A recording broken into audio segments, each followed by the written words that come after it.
சேர வேண்டிய கமிஷன் சரியாக வந்துவிடும். நன்றி. தேங்க்யூ. ஓஹோ, அருமை அருமை.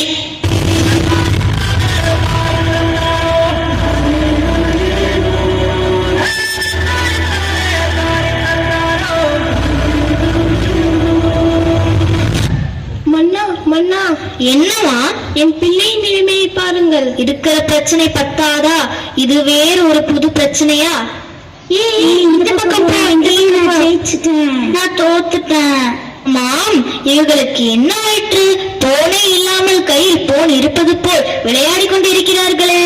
ஐயோ, இந்த பரிதாப நிலையை ஏன் கேட்கிறீர்கள்? இரவும் பகலும் ஓயாமல் செல்போனில் விளையாடியதால் இவள் மனநிலை பாதித்து விட்டது மன்னா. அப்படியா? இந்த செல்போனை ஒழிக்க வழிகள் தான் என்ன? அமைச்சர்களை கூறுங்கள் உங்கள் கருத்தை. மன்னா, இலவசமாக வழங்கும் இன்டர்நெட் சேவையை கட் பண்ணிவிட்டால் என்ன? அப்படியே உன்னை துரத்தி விட்டால் என்ன? ஓஹோ, செல்போனை பிடுங்கி குப்பையில் போட்டு விட்டால் என்ன?